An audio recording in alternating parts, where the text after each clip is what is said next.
আমার নবী ফাতেমার দিকে তাকিয়ে বলে, ওরে ফাতেমা, আমি নবী জীবনে খারাপ চরিত্র নিয়ে দুনিয়ায় আসি নাই। আমার চরিত্রের ঘোষণা আমার আল্লাহ দিছে, ওয়া ইন্নাকা লাআলা খুলুকিন আযীম।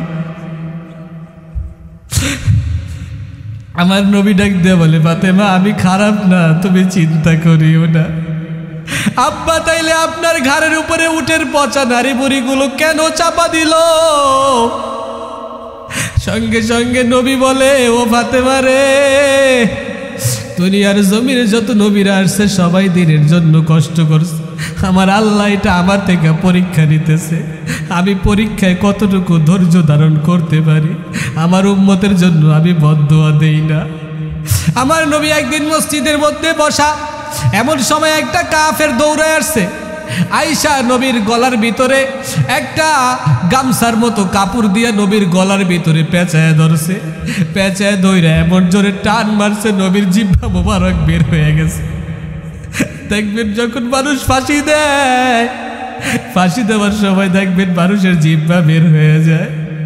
এরে মুসলমান, চিন্তা করে দেখো, আমার মায়ার নবী এই উম্মতের জন্য কত কষ্ট করেছে, কত চোখের বাড়ি ফালাইছেন, কত লাঞ্ছনা সহ্য করেছে। এরপরে কোনোদিন এই উম্মতের জন্য বদদুয়া দেয় নাই। আজ নবী মদিনায় শুয়ে শুয়ে এই উম্মতের জন্য কাঁদে। জিবরাইল ডাক দিয়া বলে, নবী আমার, আমাকে আল্লাহ একটা দায়িত্ব দিয়েছে, ওহী নিয়ে যাওয়ার দায়িত্ব। সমস্ত ফেরেশতাদের, সমস্ত নবীদের কাছে আমি ওহী নিয়ে গেছি, কারো কাছে 100 বার, 200 বার, 700 বার, 1200 বার, কিন্তু আপনার কাছে আল্লাহ আমারে এতবার পাঠাইছে, প্রায় 24,000 বার আপনার কাছে পাঠাইছে। 24,000 বার আপনার কাছে আসা যাওয়া করতে করতে, আপনার মোবারক চেহারা দেখতে দেখতে আপনার সাথে আমার এমন একটা মুহাব্বত, ও নবী আমার, আমি চিন্তা করতেছি আজকে যদি আপনি দুনিয়ার থেকে চলিয়া যান, আমি আর কালকে থেকে আপনার এই সুন্দর চেহারাটা দেখতে পারবো না। এই জন্য আমি কান্না করতেছি রে নবী। এবার বলেন আপনি কেন কান্না করেন? আমার নবী ডাক দিয়া বলে, ওরে জিবরাইল, আমিও শুনে নাও, আমার কলিজার টুকরা হাসান হুসাইনের জন্য কাঁদি না, আমার ফাতেমার জন্য কাঁদি না, আমার আলীর জন্য কাঁদি না, ওমরের জন্য কাঁদি না। আমি শুধু কান্না করতেছি আমি নবী চলিয়া যাওয়ার পর আমার এই এতিম গুনাহগার উম্মতের কি অবস্থা হবে। এরে জিবরাইল, যাও যাও, তাড়াতাড়ি আমার আল্লাহর কাছে যাও, আমার আল্লাহর থেকে তাড়াতাড়ি ফয়সালা শুনিয়ে নাও, আমার উম্মতের জিম্মাদারি কে নিবে। এর আগ পর্যন্ত আমি আজরাইলকে অনুমতি দিব না। জিবরাইল আল্লাহর কাছে গিয়ে বলে, আল্লাহ, আপনি তো সব জানেন, সব দেখেন, সব বুঝেন, আপনি বলেন আপনার হাবিব যেটা বলছে উম্মতের ফয়সালা কি হবে।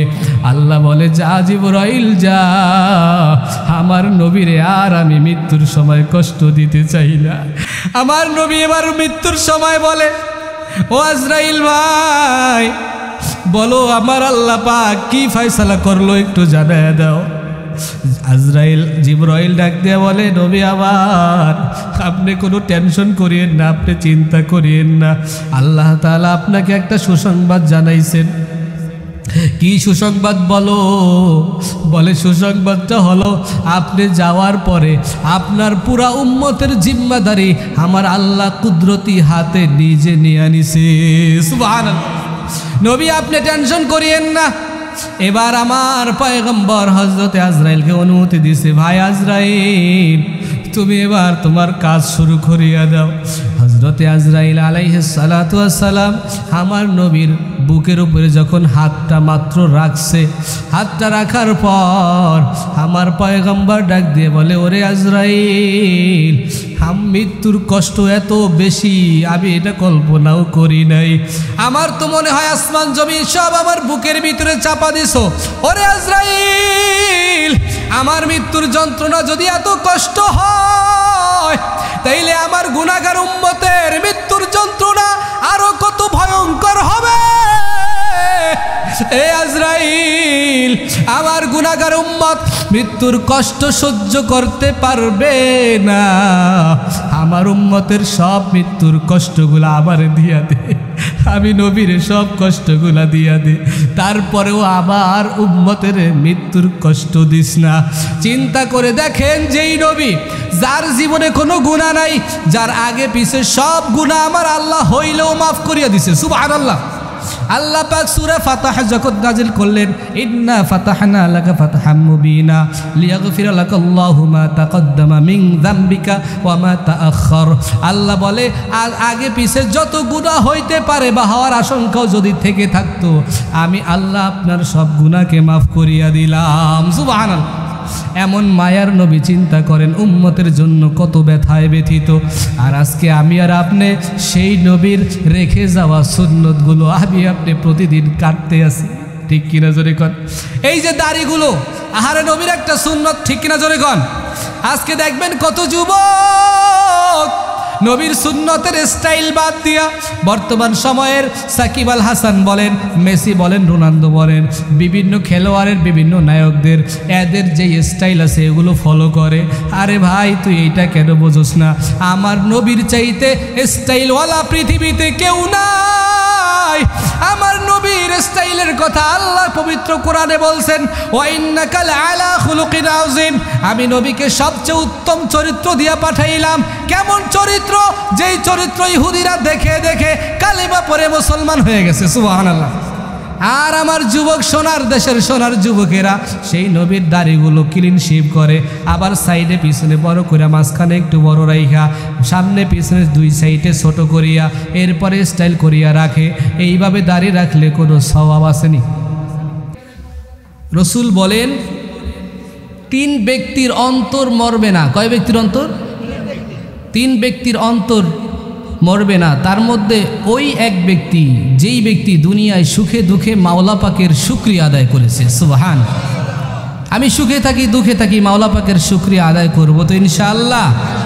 আল্লাহ তৌফিক দান করেন, বলেন আমিন। আমি আপনাদের খেদমতে আল্লাহ রাব্বুল আলামিনের পবিত্র কালামুল্লাহ শরীফ থেকে সূরা আল কমারের 1, 2, 3 নম্বর আয়াতে কারিমা তেলাওয়াত করেছি। রাসূল করিম সাল্লাল্লাহু আলাইহি ওয়াসাল্লামের অসংখ্য অগণিত অমীয় বাণী থেকে সহিহ বুখারী শরীফের 3868 নম্বর হাদিস পেশ করেছি।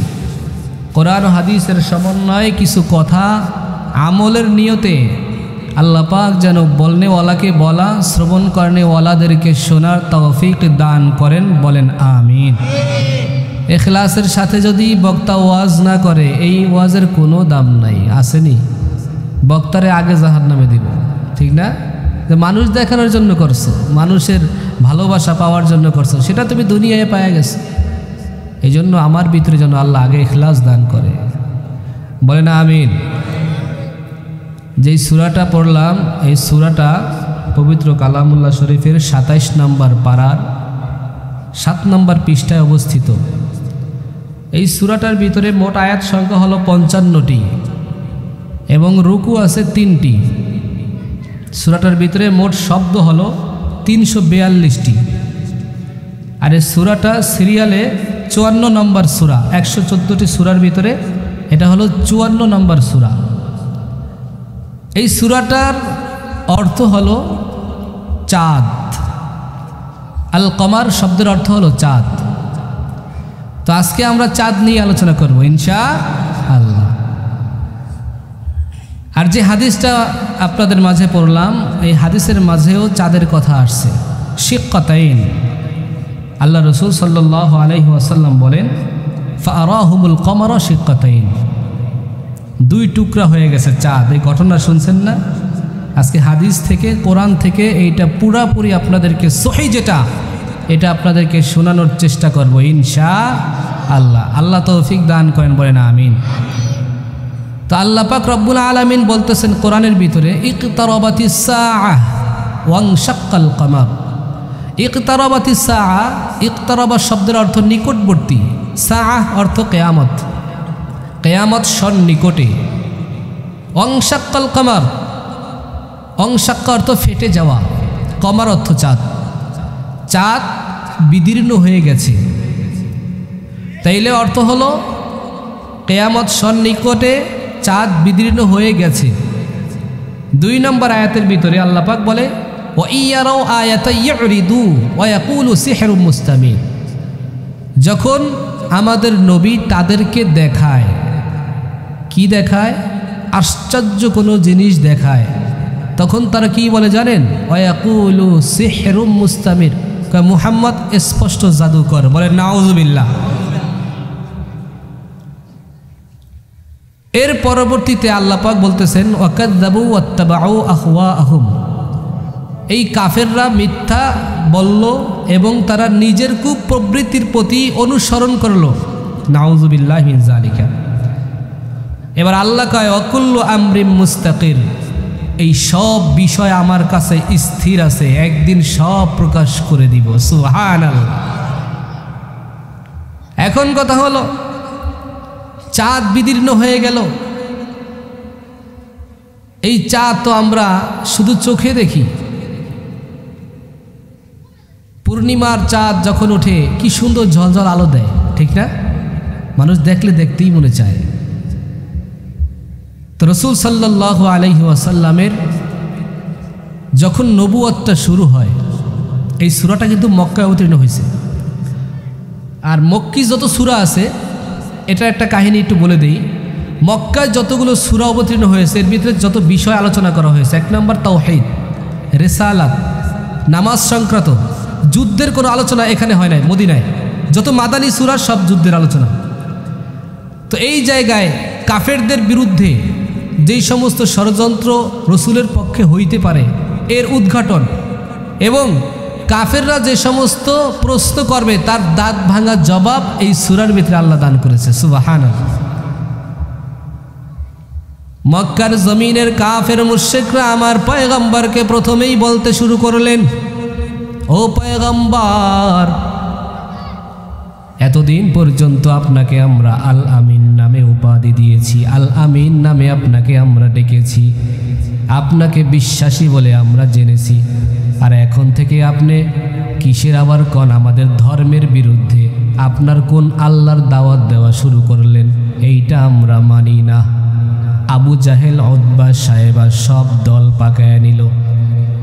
পয়গম্বর ডাক দিয়ে বলে, ইয়া আইয়ুহান নাস কুলু লা ইলাহা ইল্লাল্লাহ তুফলিহুন। নবী আমার জানায়, হে মানুষ সকল, যদি তোমরা বলো আল্লাহ ছাড়া আর কেউ নাই, এক আল্লাহকে যদি রব বলে স্বীকার করো, তুফলিহুন, তোমরা সফল কাম হয়ে যাইবা, তোমরা জান্নাতি হয়ে যাইবা। সুবহানাল্লাহ। কাফেররা কয়, এক আল্লাহরে মানতে আমরা রাজি। কথা কয় না, রাজি? এক আল্লাহরে মানতে রাজি নাই। 360টা মূর্তি হাতে বানায় বানায় এরপরে তারা পূজা করে, ঠিক নি? নবী আবার জানায়, আমি দুনিয়ার জমিনে শুধু মুসলমানের জন্য নবী হয়ে আসি নাই, আল্লাহ পাক রব্বুল আলামিন আমাকে দুনিয়ার জমিনে কাফেরের জন্য, মুসলমানের জন্য, ইহুদির জন্য, নাসারার জন্য, মাছের জন্য, গাছের জন্য, সব কিছুর জন্য, জিনের জন্য, আকাশের জন্য, জমিনের জন্য, ফেরেশতার জন্য, এক কথায় আল্লাহ পাক ব্যতীত যা মাখলুক আছে সব কিছুর উপরে আমাকে আল্লাহ রহমত দিয়েছেন এবং নবুয়তি দান করেছেন। আমি নবী কেমন নবী? ওই মক্কার বেদুইন নবীর কাছে এসে বলে, ও পয়গম্বর, আপনি যে নবী এটা কিভাবে বুঝবো? আমাদেরকে একটা প্রমাণ দেখায়া দেন। যেই লোকটা জানতে চাইছে এই লোকটা একেবারে বেদুইন গ্রাম্য লোক, কোরআন হাদিস দিয়ে বুঝাইলে জানবে না। নবী বলে, আচ্ছা তুমি বলো, তোমাকে কেমন প্রমাণ দেখাইলে তুমি আমাকে নবী হিসাবে বিশ্বাস করবা? লোকটা বলতেছে, হুজুর, ওই যে জঙ্গলার ভিতরে গাছ দাঁড়ায় আছে, হ্যাঁ আছে, ওই গাছ যদি আপনার কাছে আইসা মানুষের মতো কথা বইলা বলতে পারে আপনি নবী, তাইলে আমি বিশ্বাস করব। এ নাজিরপুরের মুসলমান, আমি আপনাদের থেকে জবাব জানতে চাই, গাছে আমার নবীর কথা শুনবনি? শুনবো? আগেই বলছিলাম গাছের জন্য, কিন্তু আমার নবী, ঠিক কি না? আল্লাহ পাক বলে ওয়ামা আরসালনাকা ইল্লা রাহমাতাল লিল আলামিন।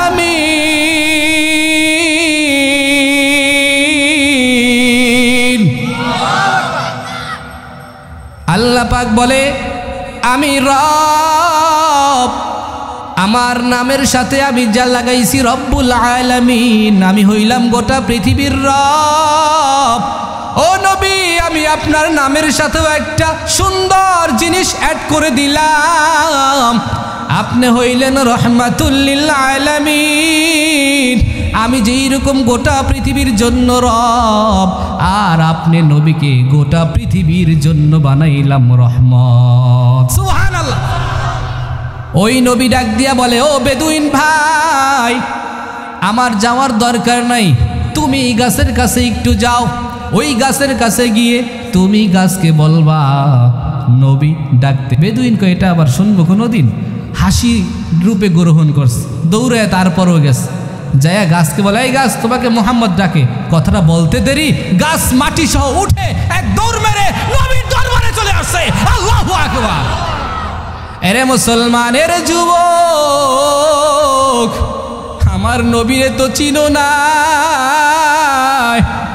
আল্লাহ আমার নবীরে কেমন একজন দামি নবী বানাইছে, যেই নবী রাস্তা দিয়ে হাইটা গেলে মেঘগুলো আইসা নবীকে ছায়া দেয়, যেন দয়ার নবী রহমতের নবীর প্রতি মেঘের নিচ দিয়ে আইসা রৌদ্রের তাপ না পড়তে পারে।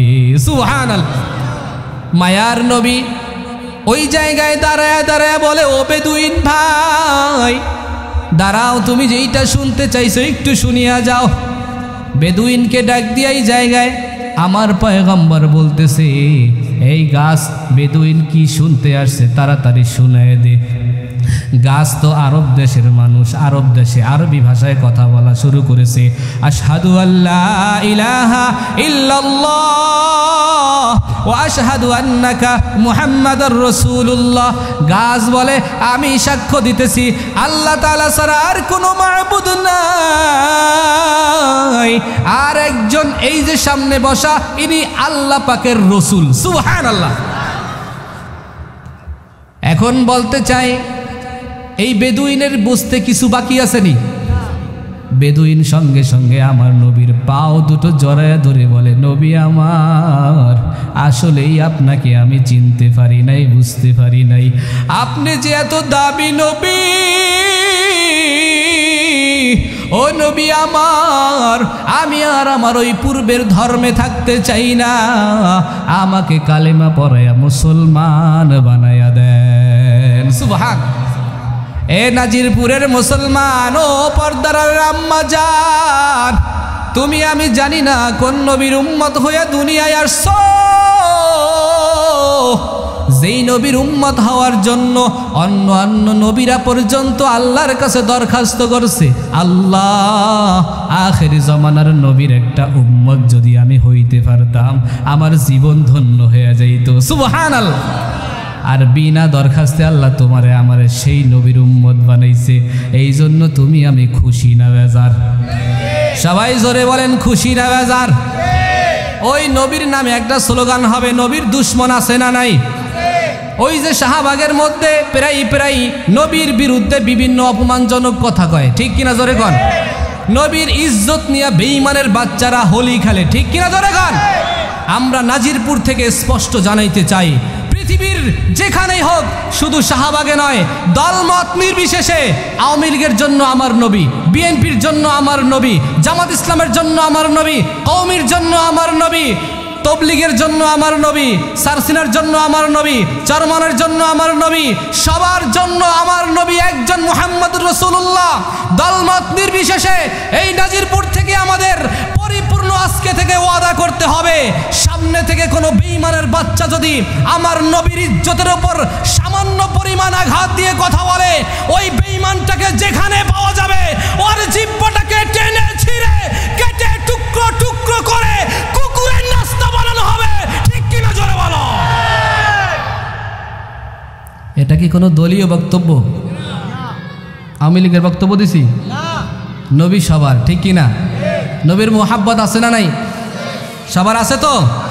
হাত ধরে দেখান তো, আল্লাহু আকবার, নারায়ে তাকবীর। আল্লাহ সবাইকে নবীর খাঁটি প্রেমিক হিসেবে কবুল করেন, বলেন আমিন। বিশ্ব নবীর অপমানে, এই যে আবু সাইদ ভাই কয়দিন আগে গজলটা গাইছিল, সবাই জানেননি? কি কইছে? বিশ্ব নবীর অপমানে যদি না কাঁদে তোমার মন, মুসলিম নয় মুনাফিক তুমি নবীজির দুশমন, ঠিক কি না? নবীর প্রেমে জীবন দেবে কে আসো নৌজুয়ান, তাকবীর তুলে সিংহ শাবক হও তুমি আগুয়ান। তোমার বুকে ইমানের বল, জবানে আল কোরআন, ভয়ে কাঁপে কাপুরুষ সব আর নরধম শয়তান, ঠিক কি না? তুমি সাচ্চা মুসলমান, ইমান তোমার ধন, নবীর প্রেমে জাগ্রত তুমি নির্ভীক পালোয়ান, ঠিক কিনা বলো? আমরা খাঁটি নবীর উম্মত হয়ে কবরে যাইতে চাই, ঠিক কিনা জোরে বলেন? আল্লাহ পাক সবাইকে কবুল করেন, বলেন আমিন। কি বলেন? আজকের মাহফিলটা হওয়াতে আপনারা খুশি না বেজার? সবাই খুশি তো? নিচে বসতে একটু কষ্ট হইতেছে আমি জানি, ঠান্ডার ভিতরে একটু কষ্ট হওয়া স্বাভাবিক, কিন্তু আজকে দিনের জন্য যদি এই কষ্টটুকু সহ্য করি, আমাদেরকে জান্নাত দিবেন কে? যাই হোক, বলতেছিলাম পয়গম্বর মক্কার জমিনে এসে দাওয়াত দেওয়া শুরু করলেন, মনে আছে নি? এক কালেমার কথা যখন বলতে শুরু করে আমার পয়গম্বর, বেঈমানের দল সব এক হয়ে গেছে, আবু জাহেল উতবা সাহেবা সবাই এক হয়ে গেছে। এই মুহাম্মদ রে আর মক্কার জমিনে রাখা যাবে? দেখবেন ইমাম সাহেব সারা বছর ভালো, সব সময় ভালো, যেই সুদের বয়ান করছে, যেই ঘুষের বয়ান করছে, যেই চুরির বয়ান করছে, টিভির বয়ান করছে, পর্দার বয়ান করছে, এখন কয় ইমাম সাহেব আর রাখা যাবে না, ব্যাগ রেডি করেন, এই জুমার পরে চাকরি ক্যান্সেল। আছে না নাই? কি গান আছে না নাই? সুদখোর সুদ খায় বললে দোষ আমাদের, ঠিক কিনা জোরে গান? যে খায় তার দোষ নাই, আমরা কইলে দোষ হয়। আছে না নাই? তুমি সুদের টাকায় প্রাসাদ গড়ো, ঘুষ ছাড়ো না, দিন দুঃখী না খেয়ে মরে খবরে রাখো না, ঠিক কিনা? তুমি ইমানদারির বড়াই করো, নেই তোমার ইমান, তুমি কেমন মুসলমান, কেমন মুসলমান, তুমি কেমন মুসলমান, ঠিক কি নেই? তুমি নবীর উম্মত দাবি করো, সুন্নাহ মানো না, নবীর অপমানে তোমার হৃদয় কাঁদে না, ঠিক কিনা বলেন? তুমি বিজাতীয় সংস্কৃতিতে সপেছ পরাণ, তুমি কেমন মুসলমান, কেমন মুসলমান, তুমি কেমন মুসলমান, ঠিক কিনা করে বলেন? তুমি নবীর উম্মত দাবি করো, সুন্নাহ মানো না, নবীর অপমানে তোমার হৃদয় কাঁদে না, ঠিক কিনা বলেন?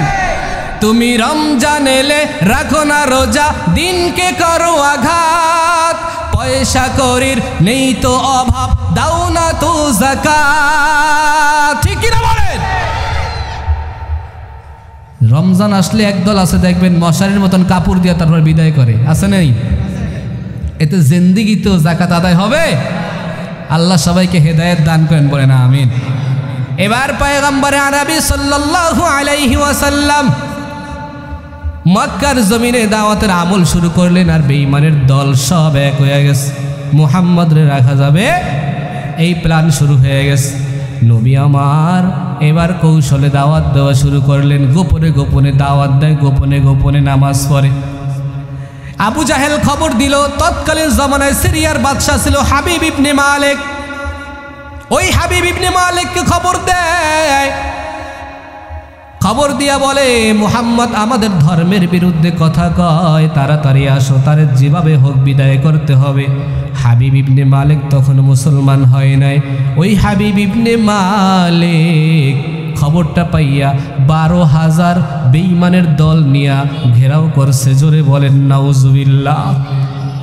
মক্কার অদূরে আবতাহ নামক একটা জায়গায় আইসা ওই জায়গায় অবস্থান করলেন। এবার খবর দিছে আবু জাহেল, উতবা সাহেবা, তোরা কই, তাড়াতাড়ি আয়, আমি চলে আসছি, তবু আর ভয় নাই। আবু জাহেল, উতবা সাহেবা সবাই আইসা পড়ছে। আসার পরে এবার বলে, মুহাম্মদ কই, তারে খবর দাও তাড়াতাড়ি। নবীরে খবর দেওয়া হইল, নবী সঙ্গে সঙ্গে রেডি হয়ে গেছে। এই বাদশা যেহেতু খবর দিছে আসতে হবে, নবী সাথে হলেন আম্মাজান খাদিজা রাদিয়াল্লাহু আনহা, আর সাথে হলো হজরতে আবু বকর। এই তিনজন নবী এবার যখন তাদেরকে নিয়ে রওনা হয়ে শুরু করছে, দেখে পিছনে কান্নার আওয়াজ। নবীজি পিছনের দিকে মাথাটা ঘুরাইয়া দেখে আম্মাজান খাদিজা চোখের পানি ছেড়ে ছেড়ে কান্না করে। পয়গম্বর জিজ্ঞেস করে, ও খাদিজা, তুমি কেন কান্না করো?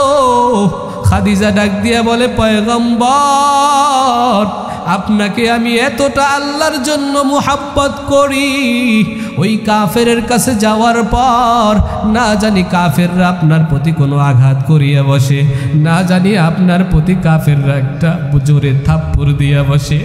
যদি আমার সামনে দিয়া বসে, আমি খাদিজা এটা সহ্য করতে পারবো না, এই জন্য আমি চোখের পানি ছেড়ে ছেড়ে কান্না করি। আল্লাহু আকবার। আমার মায়ের নবী ডাক দিয়া বলে, ওরে খাদিজা, আমার বিষয়টা দুনিয়ার কারো উপরে সারিও না গো খাদিজা, আমার বিষয়টা আমার আল্লাহর উপরে সারিয়া দাও। আল্লাহু আকবার। আমার বিষয়টা আমার আল্লাহর উপরে সারিয়া দাও। যেই আল্লাহ আমাকে দুনিয়ায় নবী হিসাবে পাঠাইছেন, ওই আল্লাহ আমাকে আগেও একা ছাড়ে নাই, এখনো একা ছাড়বে না। আল্লাহু আকবার। খাদিজা এবার কান্না হালকা বন্ধ করেছে। এবার আম্মাজান সহ আর আবু বকরকে সাথে নিয়ে আমার পয়গম্বর সামনে রওনা হয়ে যায়।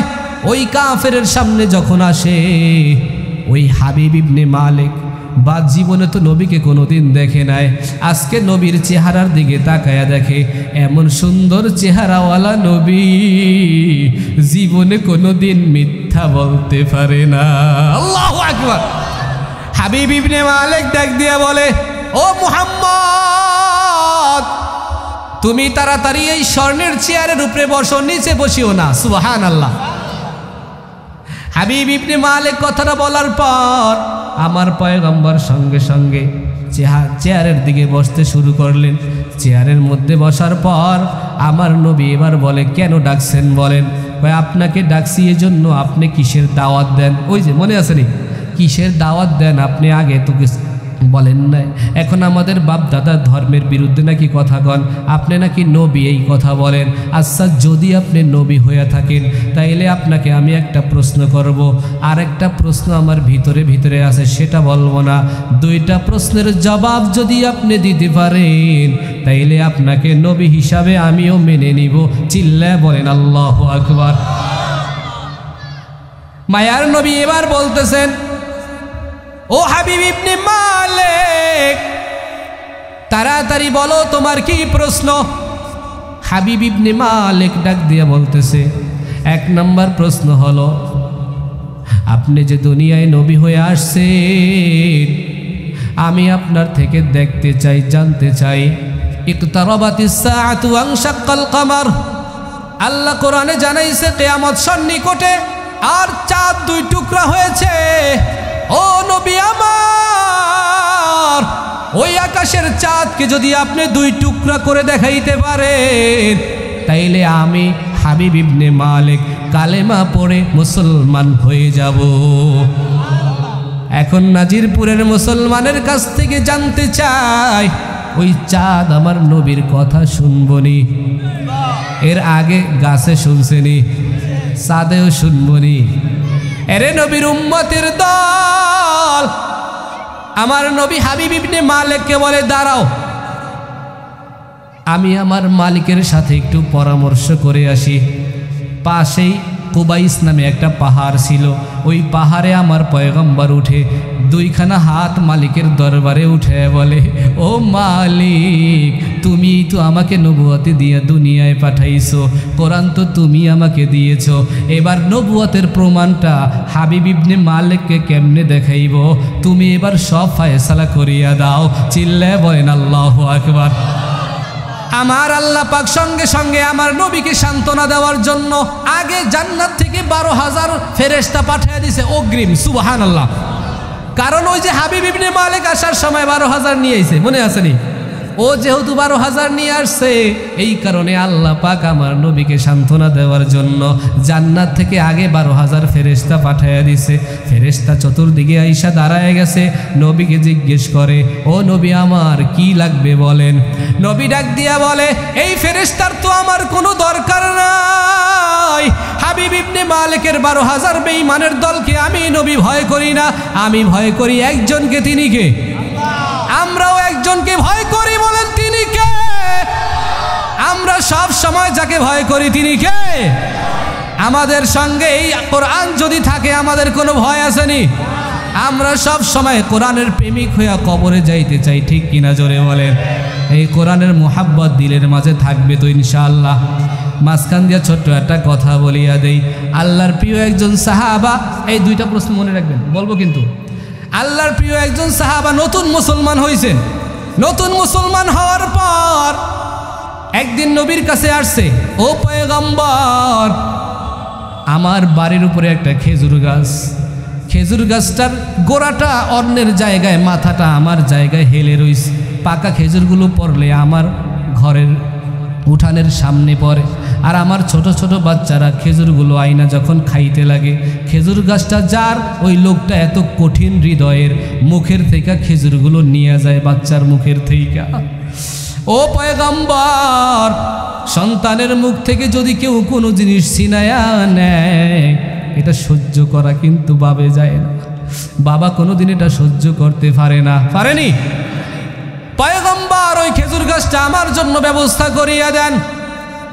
নবী চিন্তা করে কাকে বলবো।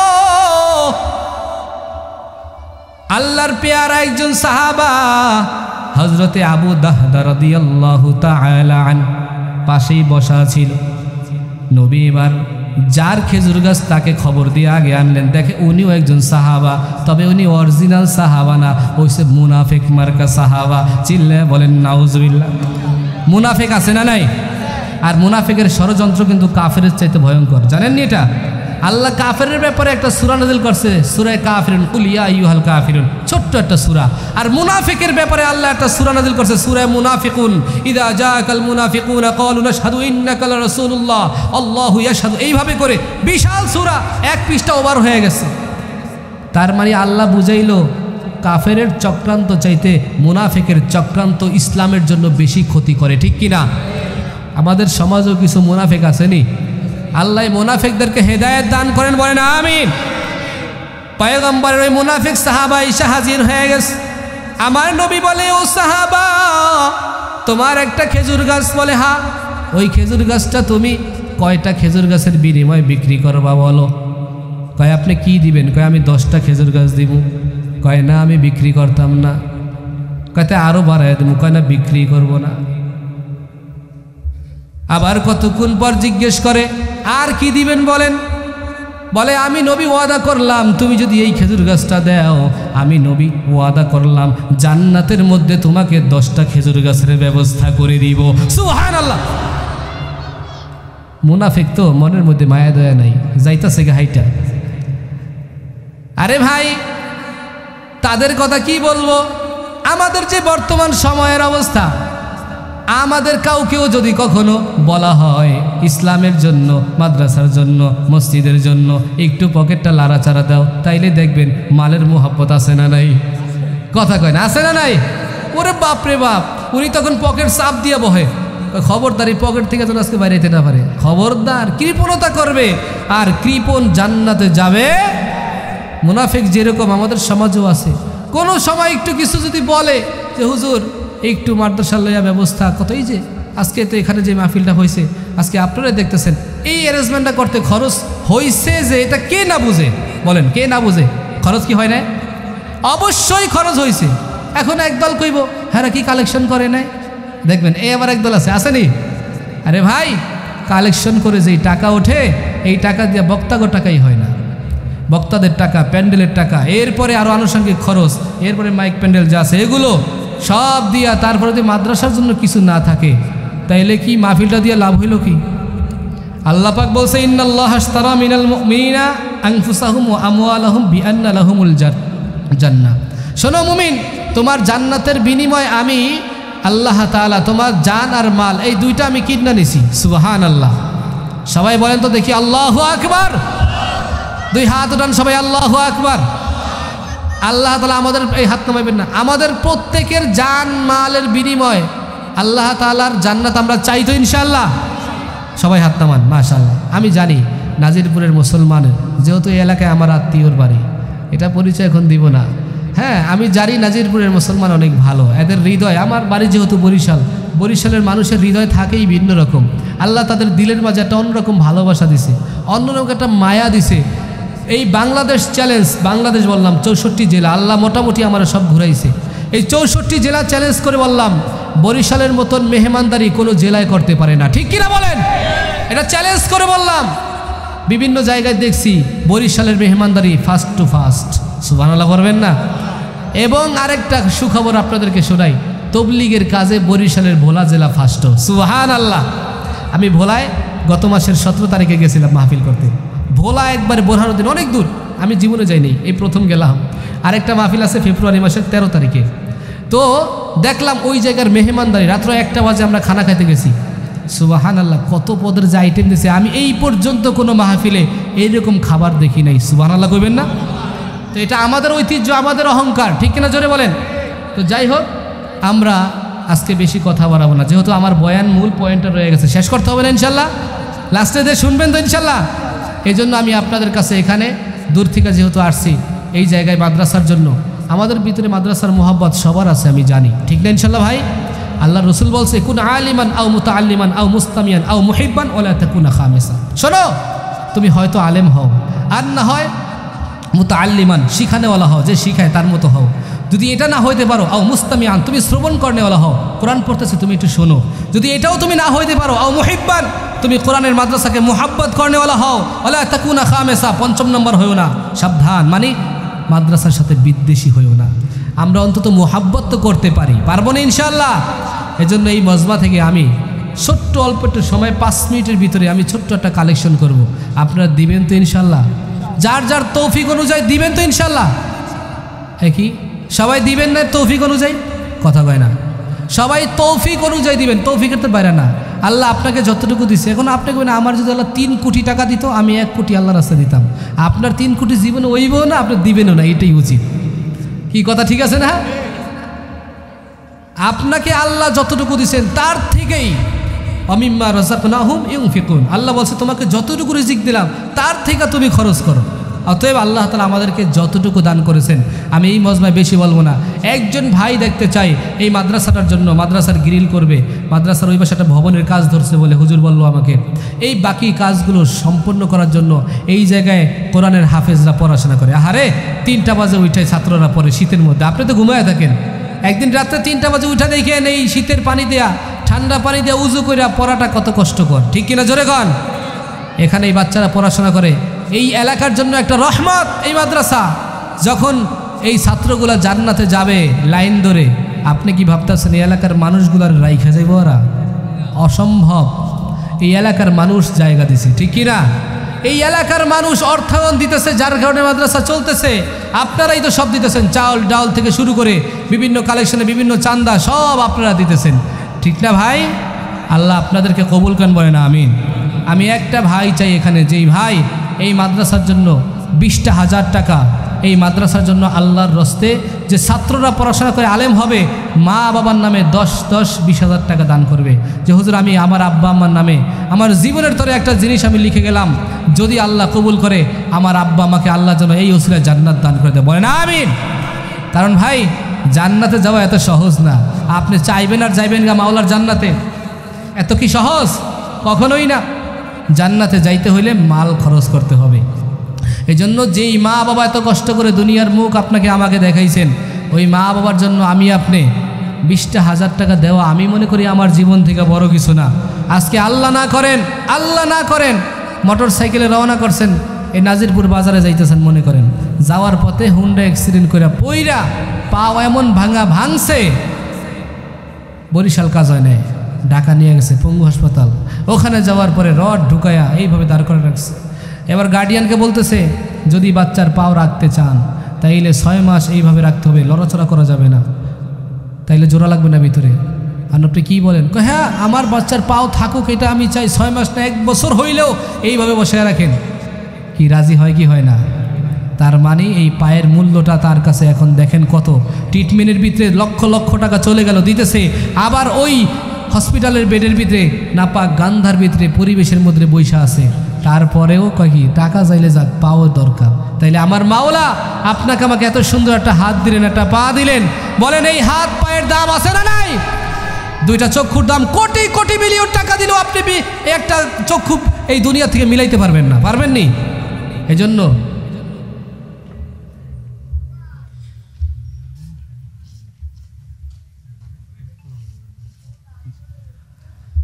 তো এই জন্য আমরা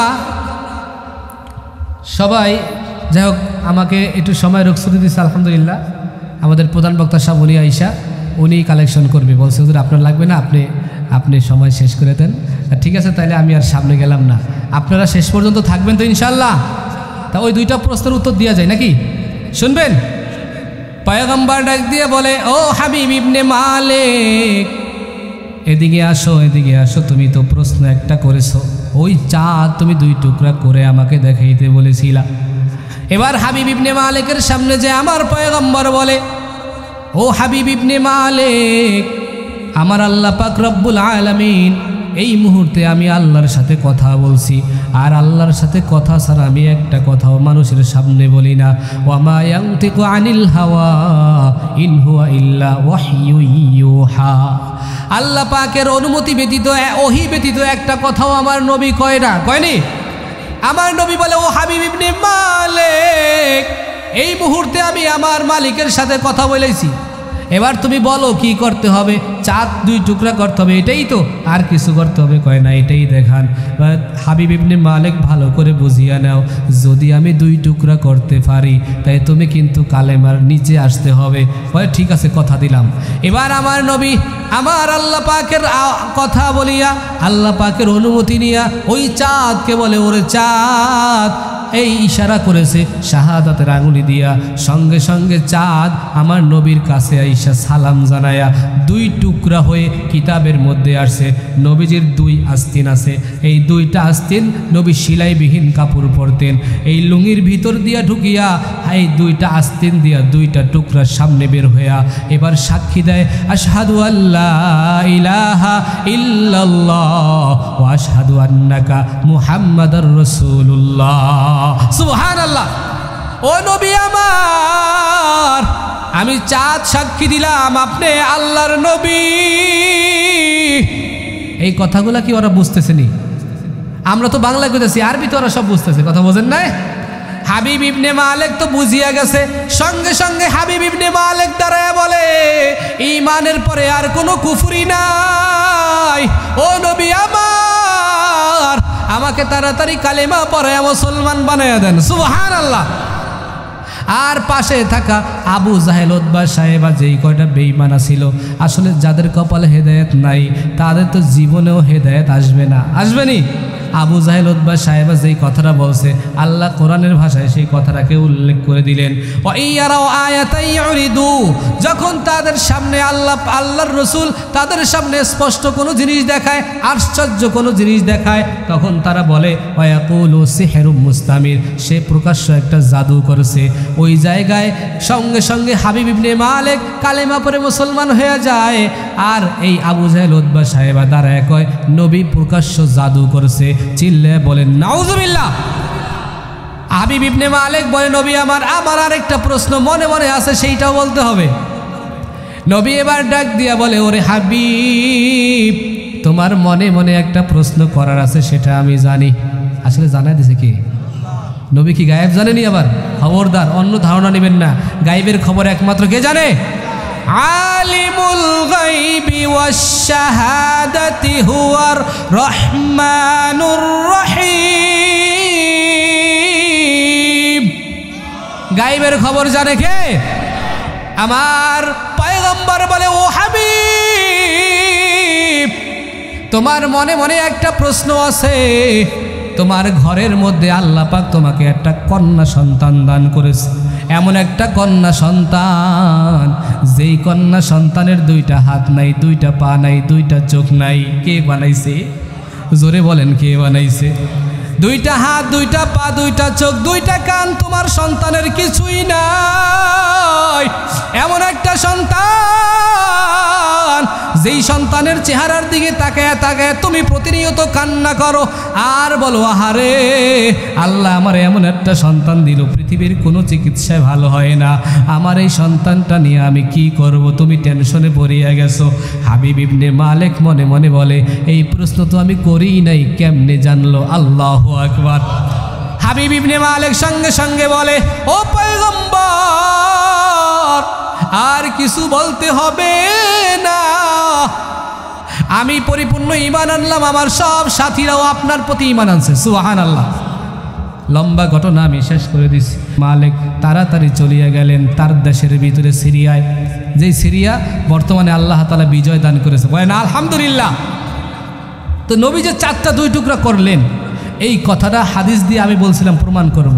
হাদিসের মধ্যে আসছে আল্লাহ রসুল সাল্লাল্লাহু আলাইহি ওয়াসাল্লাম একজন সাহাবা হযরতে ইবনে মালিক রাদিয়াল্লাহু তাআলা আনহু, এই সাহাবা বলতেছেন যে আন্না আহলা মাক্কাতা সাআলু রাসূলুল্লাহ সাল্লাল্লাহু আলাইহি ওয়াসাল্লাম, মক্কার অধিবাসীরা একদিন রসুল সাল্লাল্লাহু আলাইহি ওয়াসাল্লামকে প্রশ্ন করলো, কি আইয়ুরিয়াহুম আয়া, আমাদেরকে একটা স্পষ্ট নিদর্শন কিছু দেখান।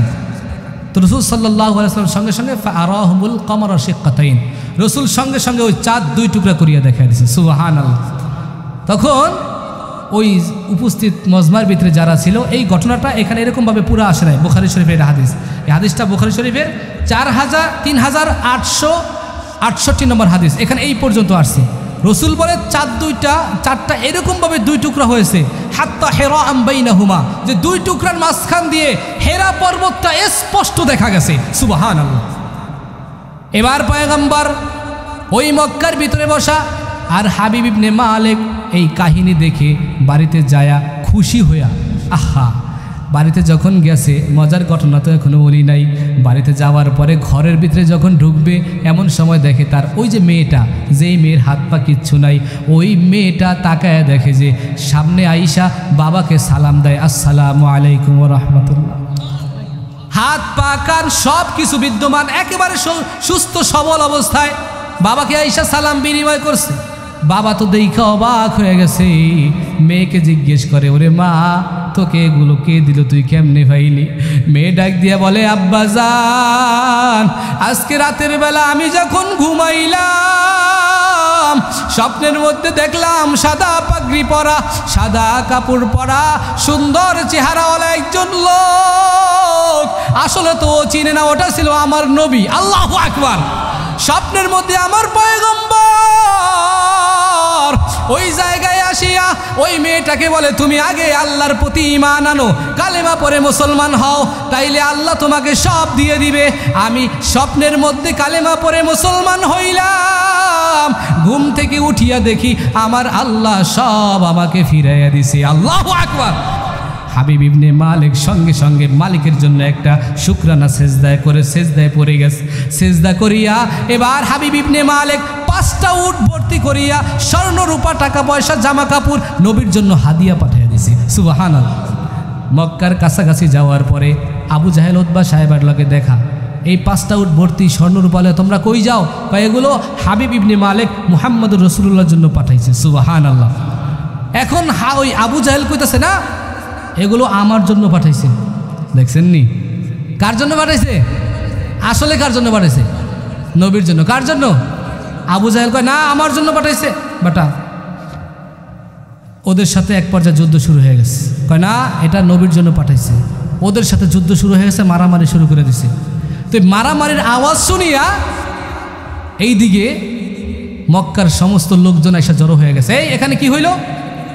বলতেছে, এমন এমন দেখেন, আমরা এই 5টা উট ভর্তি এই স্বর্ণরূপা টাকা পয়সা আমাদের বাদশাহ আপনাদের নবীর জন্য পাঠাইছে। এখন এই আবু জাহেল বলতেছে ওর জন্য বলে পাঠাইছে। এই হচ্ছে মূল বিষয়। এই আওয়াজ শুনিয়া নবীও সুইটে আসছে। সুবহানাল্লাহ। নবী বিষয়গুলো দেখে বলে, শোনো, আমি একটা সমাধান দেই, তোমরা মানবা? আচ্ছা, সমাধানটা কি? নবী ডাক দিয়া বলেন, এই সবাই রেডি হয়ে থাকেন, জোরে একটা সুবহানাল্লাহ কইবেন। নবী ডাক দিয়া বললেন, সমাধানটা এইরকম হইলে কেমন হয়? আমিও বলার দরকার নাই, আবু জাহেলও বলার দরকার নাই, তোমরাও যারা আসছো তোমাদেরও বলার দরকার নাই। যেই উটে করে আসছে উট যদি বলে দেয় তাইলে কেমন হয়? উটে আমার নবীর কথা শুনবনি। আমি কিন্তু কেমনে জিজ্ঞেস করি, উত্তর দুইটা পাইছেন আগে। গাছে নবীর কথা শুনছেনি, চাঁদে নবীর কথা শুনছেনি। আজকে বলতে গেলে রাত শেষ হয়ে যাবে, সম্ভব নয়, যে আলোচনা শুরু করেছিলাম। এবার আমার পয়গম্বর উটকে ডাক দিয়ে বলে, ওরে উট, কোন জায়গা থেকে আসছো, কেমনে আসছো, কার জন্য আসছো তুমি বলো। সঙ্গে সঙ্গে আবু জাহিল্লার সামনে বামাত দিছে, মোহাম্মদ দাঁড়াও, আগে আমারে চান্স দাও, আমি জিগামো আগে। আচ্ছা ঠিক আছে, তুমি জিগাও। তো আবু জাহেল কইতাছে, আমারে আজকে সারা রাত সময় দেওয়া লাগবে। সারা রাত, চিন্তা করছেন? আচ্ছা ঠিক আছে, সারা রাত দিলাম। আবু জাহেল, উতবা, সাহেবা সব মিলা ওদের বানানো যে মূর্তি আছে 360টা, ওই জায়গায় গিয়া খোদারে ডাকতে ডাকতে চোখের পানি ফালাইয়া, জিব্বার সব ফালাইছে, লোল টোল সব ফালাইতে ফালাইতে একবারে সব শেষ। খোদা আমারে আর বেইজ্জতি করিস না, এ যেন কয়ে দেয় আমার। সকালবেলা গেছে, উটের পাশে ঘুরে আর জিজ্ঞেস করে, উট তাড়াতাড়ি কয়টা কার, তাড়াতাড়ি কার। কিসের উট, কার কথা কয়? উট তো উটের মতো দাঁড়ায় রয়েছে। 8টা বাজে গেছে, সূর্য উঠে গেছে। সব মানুষ কয়, আবু জাহেল তুমি চাইছিলা রাত্র, তারপরও 8টা পর্যন্ত দিয়েছি, সময় সব শেষ তোমার, এখন মুহাম্মদের পালা। আল্লাহু আকবার। আমার মায়ার নবী উটের কাছে আইসা বলে, ওরে উট, তাড়াতাড়ি করে আর দেরি করিস না, মানুষরে আর কষ্ট দিস না। কোন জায়গা থেকে আসছো, কার জন্য আসছো, তাড়াতাড়ি বলিয়া দাও। উট একেবারে মানুষের মতন আওয়াজ ছাড়িয়া বলে, ও পয়গম্বর, আমাকে ওই সিরিয়ার বাদশাহ হাবিব ইবনে মালিক এই 5টা উটে করে যেই মালামাল যা দেখতেছেন সব কিছু একমাত্র আপনার জন্য হাদিয়া পাঠাইয়া দিছি। উপস্থিত যারা ছিল সবাই কালেমা পড়ে মুসলমান হয়ে যায়। আবারও ওই বেঈমানের দল যেগুলো আছে ওরা আবার বলে, ওয়ায়াকুলু সিহরুম মুস্তামির। এই আয়াতের ব্যাখ্যা ওই দিকে নিয়ে যাইতে হবে। ওই বেঈমানের দল আবার বলে, মুহাম্মদ সবাইরে জাদু করছে। সবাই চিল্লায় বলে নাউজুবিল্লাহ। নবী কি জাদু করছে নাকি নবীর কথা শুনতেছো না? আমার পয়গম্বর একে একে যখন এইভাবে দাওয়াতের আমল শুরু করে দিলেন, দেখে শুধু নবীর দলের লোক ভারী হইতাছে। আবু জাহিল্লার মাথা খারাপ হয়ে গেছে। হায় হায়, এবার মক্কায় আর থাকতে দেওয়া যাবে, যে কোনো মূল্যে হোক করে এখান থেকে বিদায় করতেই হবে। এবার সিদ্ধান্ত নিল, আজকে সর্বশেষ রাত্র, আলটিমেটাম দিয়ে দিল মুহাম্মদকে, ও মুহাম্মদ এই মক্কায় থাকতে পারবি না, তুই যেখানে ইচ্ছা সেখানে যা। এমন পরিস্থিতি করছে, আমার নবী এবার আজকে আল্লাহর হুকুমে হিজরত করতে বাধ্যই হবে। আজকে রাত্র আমার পয়গম্বর হজরতে আলীকে ডাক দিয়ে বলে, ও আলী, মক্কার ঘরের জিম্মাদারিটা আমি তোমাকে দিলাম, এই জায়গায় তুমি শুয়ে থাকো। আমি নবী আমার মা বাবার দেশে আমার বেঈমানের বাচ্চারা থাকতে দেয় নাই, এইখানে কাবার জন্য আমার এত মায়া, আমি এই জায়গায় থাকতে পারলাম না রে আলী, তুমি এই জায়গায় থাকো, আমি আল্লাহর জন্য চলিয়া যাই, আমার মনে কোনো ব্যথা নাই, এই উম্মতের জন্য বদদোয়া দিলাম না, দোয়া দিয়া যাইতেছি। আর আলী শুনিয়া নাও, আমার কাছে কাফেররা বিশ্বাস করিয়া অনেক টাকা পয়সা জমা দিয়েছিল, ওই টাকাগুলো নেও, আমি আজকে চলিয়া গেলে আগামীকাল আমাকে না পেয়ে অনেক বিশ্বস্ত কাফেররা এসে বলবে মুহাম্মদ সব নিয়ে ভাগিয়া গেছে। না না, একটা খাতা কলম লও, আমি নবী সব লিখিয়া লিখিয়া দেই। একটা বার চিন্তা করিয়া দেখেন, যেই নবীরে বেঈমানের দল থাকতে দেয় না, সেই নবী এই কাফেরের জন্য মালামালগুলো লিখিয়া লিখিয়া দেয়। কেমন মায়াওয়ালা নবী, কেমন দয়াওয়ালা নবী। ওই নবীরে তো চিনলি না রে নাজিরপুরের মুসলমান। আমার নবী দুনিয়ার জমিনে সারাটা জীবন এই উম্মতের জন্য, এই দ্বীনের জন্য শুধু মায়ের খেয়ে গেলেন। ওই তায়েফের জমিনে একটা পাহাড় আজও পর্যন্ত লাল, যেই পাহাড়ের মধ্যে আমার নবীর রক্ত লেগেছিল। আমার নবী দাওয়াতের জন্য যখন তায়েফে যায়, তায়েফবাসী পাগল পাগল বলিয়া পাথর নিক্ষেপ করিয়া 12.5 কিলোমিটার পথ নবীকে তাড়াইছে, দৌড়াইছে। নবী দৌড়ায়, রক্ত পড়তেছে, নবীর শরীর দিয়ে শুধু রক্ত আর রক্ত পড়ে রে মুমিন। আমার পয়গম্বর রক্ত নিয়ে দৌড়ায়, রক্ত পরে পরে কিতাবের মধ্যে আসছে ওই দুইটা জোতা মুবারক আটকায়া গেছে। আমার নবী একটা পাহাড়ের সাথে হেলান দিয়ে আর দৌড়াইতে পারে না, রক্ত পড়তে পড়তে নবী নিস্তেজ হয়ে গেছে, শক্তি নাই, নবী একেবারে পড়িয়া গেছে। পাহাড়ের ওই জায়গায় বসার পর যেই পাহাড়ের মধ্যে নবীর রক্ত মোবারকটা লেগেছে, হাজী সাহেবরা বলতে পারবে ওই পাহাড়টা আজও পর্যন্ত আমার মাওলা লাল করিয়া রাখছে। সুবহানাল্লাহ। পাহাড়ের ফেরেশতা নিয়োজিত নবীর কাছে আসছে, ও পয়গম্বর, শুধু আপনি একটা বার অনুমতি দেন, দুই পাহাড়ের চিপায় ওদের সবাইকে চাপা দিয়া মারিয়া ফেলাই। নবী ওই সময় বলে, আমার এই উম্মতের জন্য আমার এত মায়া। ও ফেরেশতা, তোমরা তো জানো না, হাসরের ময়দানে সমস্ত নবীরা বলবে নাফসি নাফসি নাফসি, আর আমি নবী শুধু আমার উম্মতের জন্য আমার দিলের মধ্যে আল্লাহ এত মায়া ঢুকাইয়া দিছে। আমি আমার আলীর জন্য কাঁদবো না, ফাতেমার জন্য কাঁদবো না, আমি আমার ১৬ লক্ষ সাহাবার জন্য কাঁদবো না, আমি শুধু বলবো উম্মতি, হায় আল্লাহ আমার গুনাহগার উম্মত গুলারে দেও, হায় আল্লাহ আমার উম্মত গুলাকে আমার কাছে দিয়া দাও। এই নবী শুধু এখানেই নাই, ওই যে উহুদের জমিনের খবর আপনারা সবাই জানেন, নবীর দান মোবারকটা শহীদ। উহুদের জমিনে বেঈমানের বাচ্চারা নবীকে 3টা আঘাত করেছে।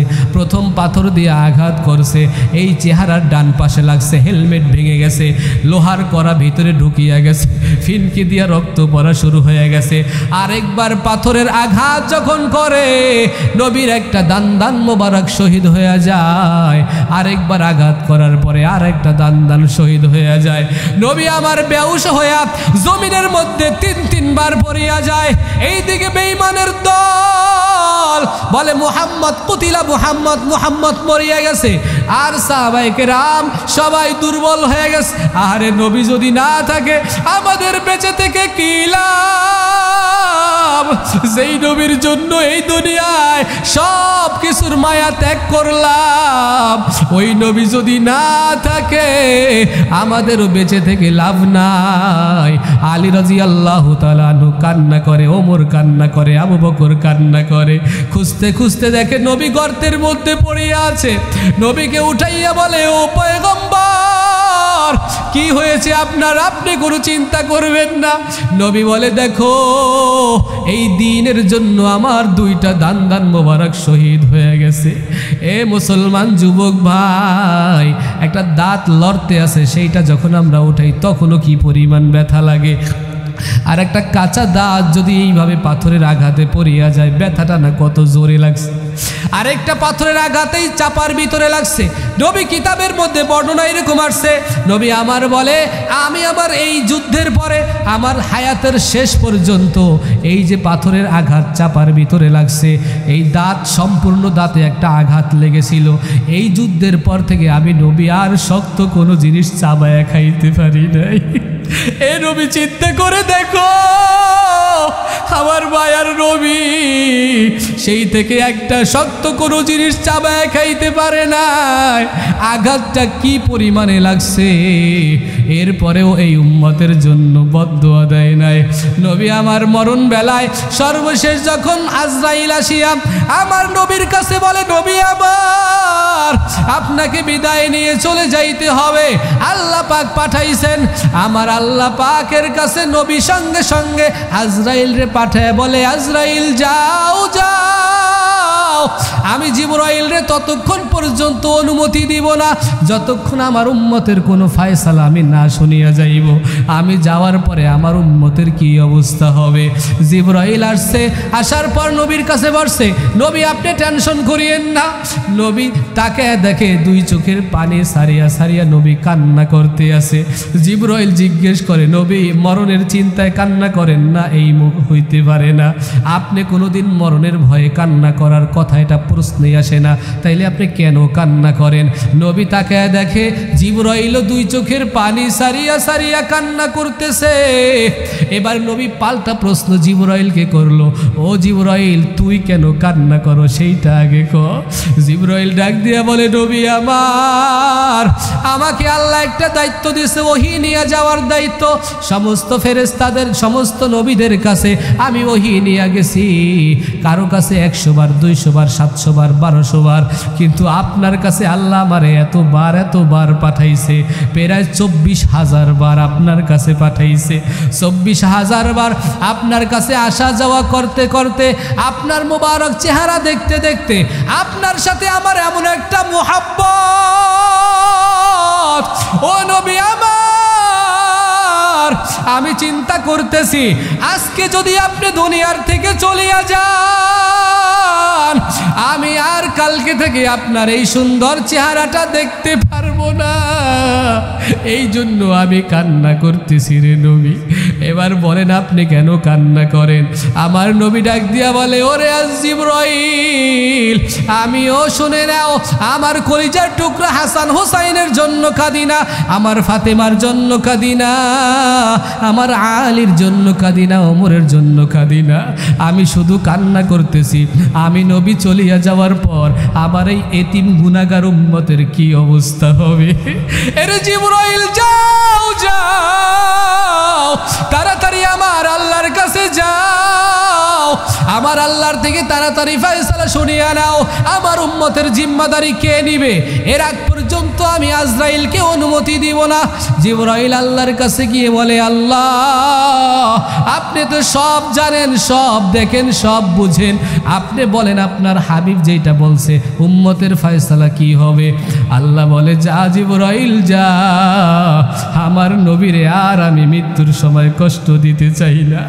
এই নবী দুনিয়ায় এসে অনেক কষ্ট করেছে, এই পর্যন্ত আর যত নবীরে আমি দুনিয়ায় পাঠাইলাম, কোন নবী আমার নবীর মতো এত কষ্ট সহ্য করে নাই।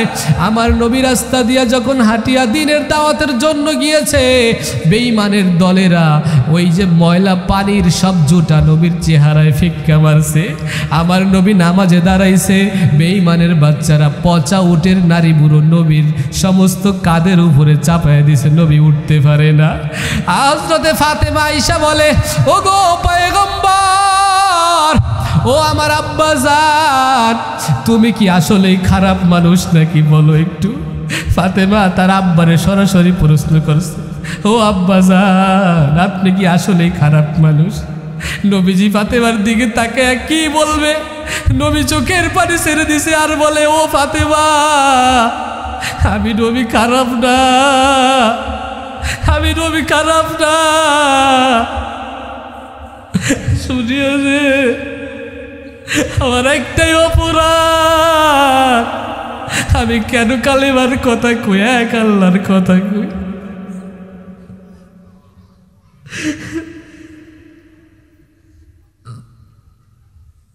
আমার নবী ফাতেমার দিকে তাকে বলে, ওরে ফাতেমা,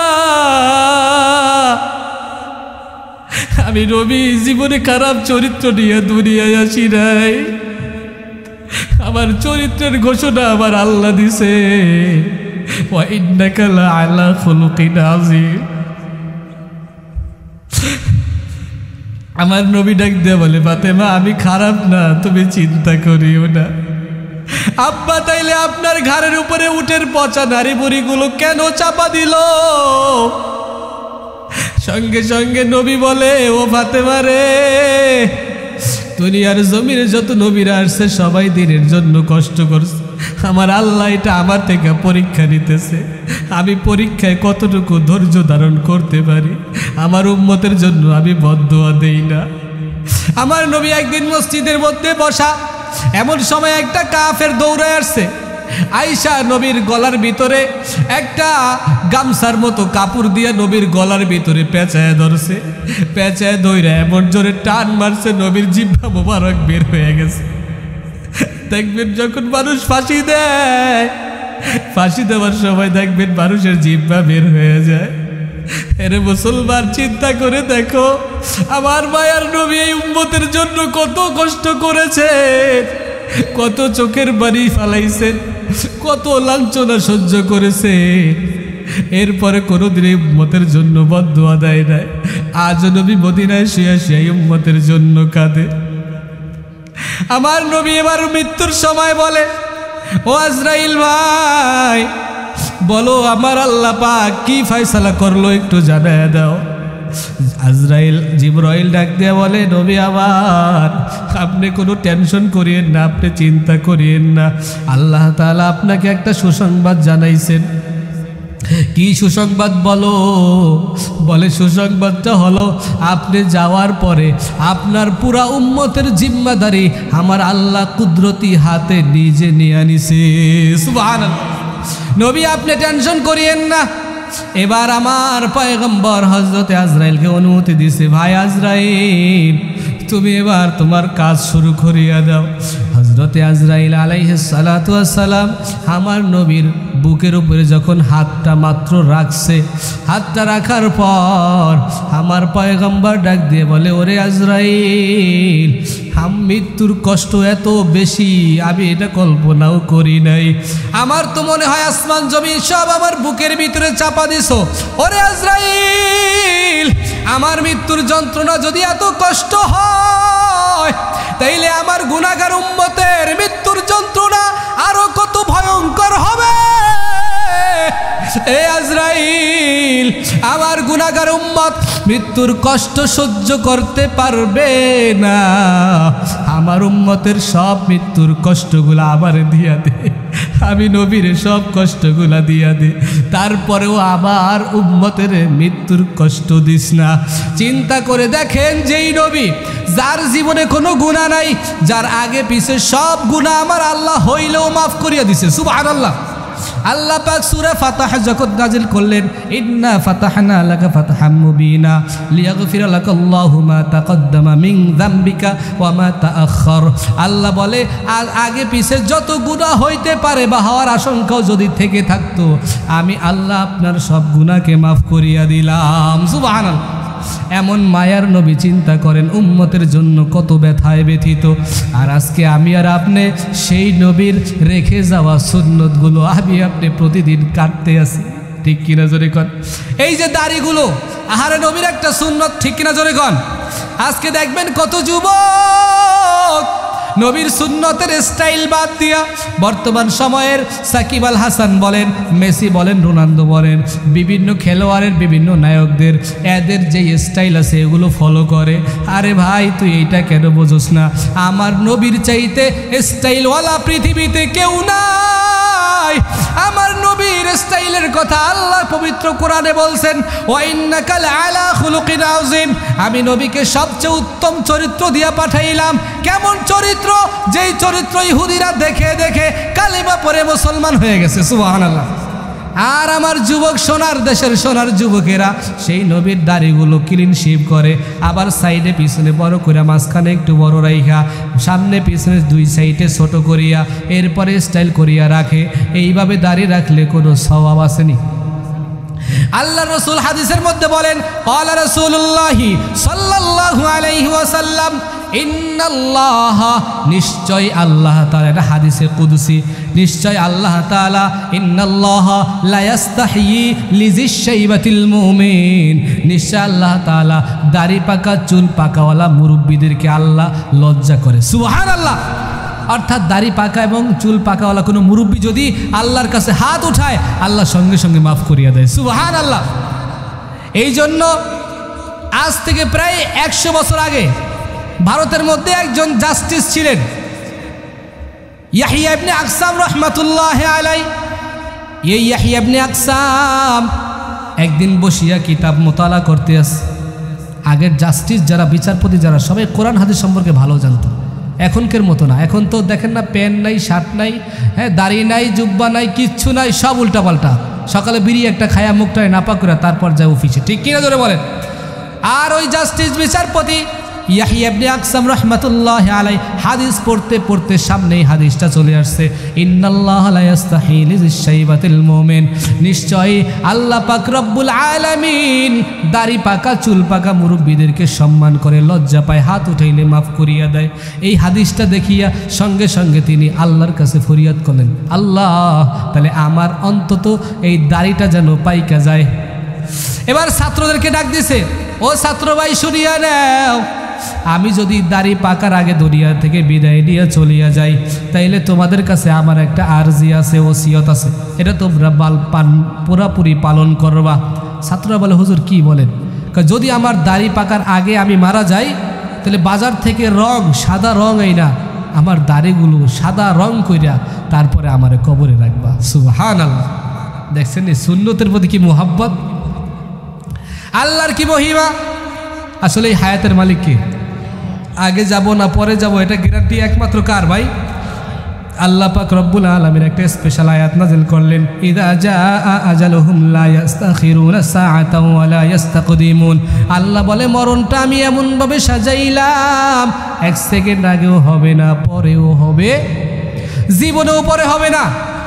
শুনিয়া নাও, কারণ মরণ এমন একটা বিষয় আল্লাহ পাক যার মরণ যেই জায়গায় লেখা রাখছে ওই জায়গায় তাকে আসতেই হবে, ঠিক কিনা জোরে বলেন। আর যদি মরণ কারণ না থাকে, পিস্তল দিয়া গুলি করলেও সে মরবে না, ঠিক কিনা জোরে বলেন। হায়াত যদি থাকে, বোমা মারলেও দেখেন মরে না, বিমান অ্যাক্সিডেন্ট হয় বলে সবাই মারা গেছে একজন মরে নাই, এরকম খবর শোনা যায়নি। লঞ্চ ডুবে গেছে সব মারা গেছে একজন মরে নাই, এইরকম কত খবর। গাড়ি অ্যাক্সিডেন্ট করছে সব শেষ, একজন মরে নাই। তার মানে এই একজনের হায়াত এখনো সামনে বাড়াইয়া দিয়েছেন কে? হযরতে ওমর রাদিয়াল্লাহু তাআলা আনহু একদিন বসা, একজন সাহাবা আসছে সাথে, তো সাথে তার পোলাও আসছে, তো চেহারার দিকে তাকায় দেখে বাপ আর ছেলের দুইজনের চেহারা দেখতে সেম একরকম। সুবহানাল্লাহ। আমার কথা কি বুঝেন আপনারা? বোঝা যায়? কষ্ট হয় না তো? একটু জিকির করি, লা ইলাহা ইল্লাল্লাহ।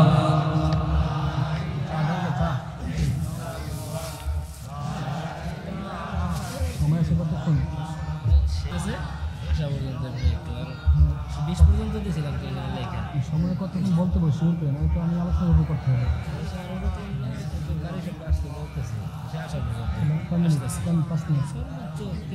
আচ্ছা আচ্ছা। লা ইলাহা ইল্লাল্লাহু মুহাম্মাদুর রাসূলুল্লাহ। তো বলতেছিলাম সাহাবা এবং তার সন্তান দুইজন আসছে, চেহারা সেম একরকম। তো হযরতে ওমর রাদিয়াল্লাহু তাআলা আনহু জিজ্ঞেস করলো, বাপ বেটার চেহারা যে একরকম, বুঝলাম না কিছু। তো বাপে বলতেছে, ও খলিফাতুল মুসলিমিন, আমার এই সন্তানটা আজীব একটা সন্তান, বিশাল একটা ঘটনা। কি তাড়াতাড়ি বলো। ডাক দিয়া বলে, একদিন নবী আমার যখন নবী দুনিয়ায় ছিলেন জীবিত অবস্থায়, নবী যুদ্ধের এলান করলেন, আমরা সবাই যখন যুদ্ধের জন্য রেডি হইতেছিলাম, আমিও রেডি হইতেছিলাম, তখন আমার এই সন্তানটা তার মায়ের গর্ভের মধ্যে।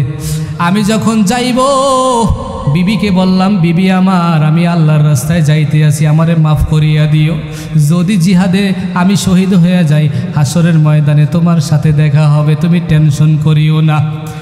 সন্তান গর্ভ অবস্থায় স্বামী যদি কাছে না থাকে দেখবেন কতটা পেরেশান থাকে বিবি, ঠিক কিনা জোরে বলেন।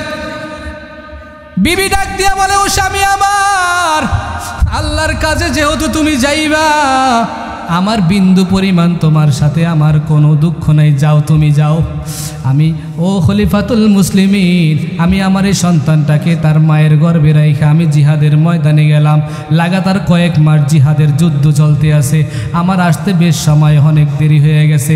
এই দিকে আমি একটা খবর পাইলাম, আমার ওই সন্তান হওয়ার সময়, সন্তান যখন প্রসব হবে এমন সময় আমার বিবি দুনিয়ার থেকে বিদায় নিয়ে চলিয়া গেছে।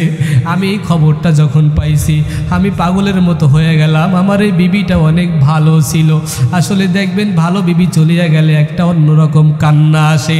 আরেকটা দুঃখের খবর হলো, আমার ওই সন্তান যেটা গর্বে ছিল ওই সন্তানটাও দুনিয়ায় আসে নাই। সন্তান না আসার কারণে মাসআলা হইল, সন্তান না আসলে সন্তানের সাথেই তাকে দাফন করে দিতে হবে, এটাই মাসালা। সন্তান সহকারে আমার বিবিকে ওই এলাকার মানুষ দাফন করিয়া দিল।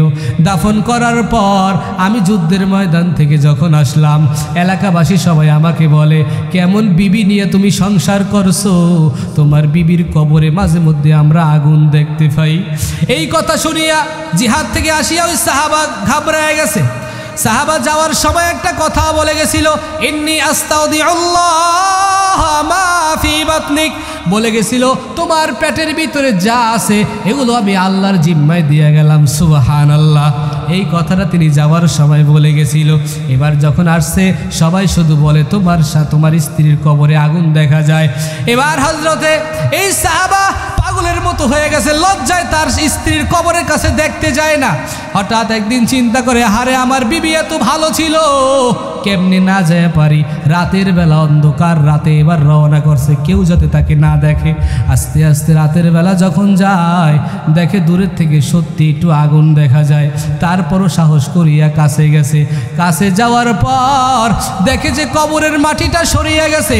আল্লাহ পাক কবরের মাটিটা সরাইয়া দিয়া এবার তিনি কবরের দিকে তাকায়া দেখে তার বিবি ওই কবরের ভিতরে তার সন্তান নিয়ে বসে আছে। আল্লাহু আকবার।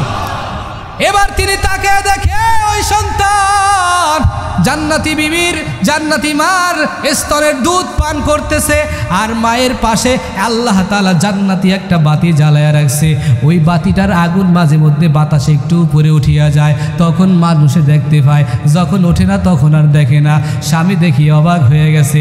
স্বামী আসার পর স্ত্রী দেখিয়া সঙ্গে সঙ্গে বলে, ও স্বামী আমার, আমি তো তোমার অপেক্ষায় বসে আছি, তুমি কবে আইবা? এই নাও তোমার সন্তান, তোমার আমানত, তুমি তাড়াতাড়ি নিয়ে যাও।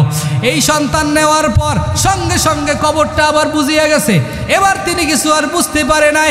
এবার তিনি বাড়িতে আসার পর এবার তিনি স্বপ্নের মধ্যে দেখে গোপনে গোপনে একটা আওয়াজ দিয়া তাকে কে যেন জানায়া দেয়, এ সাহাবা, যুদ্ধের ময়দানে যাওয়ার সময় তুই বলছিলি ইন্নী আস্তাউদিউল্লাহ মা ফি বাতনিক, আমার এই তোমার পেটের ভিতরে যা সেটা তো আল্লাহর জিম্মায় দিয়ে গেলাম। ওরে সাহাবা, ওই সময় যদি তুই বলতি ও বিবি তোমাকেও আল্লাহর জিম্মায় দিয়া গেলাম, তাইলে আজকে এই সন্তানও যেভাবে পাইছো তোমার বিবিরেও তুমি পাইতা। সুবহানাল্লাহ। ও খলিফাতুল মুসলিমিন ওমর, এই যে সন্তানের একরকম চেহারা দেখেন, এইটার কারণ এই সন্তানটা রাইখা যুদ্ধে গেছিলাম, আর এই সন্তানটা স্বাভাবিক মায়ের দুধ পান করে নাই।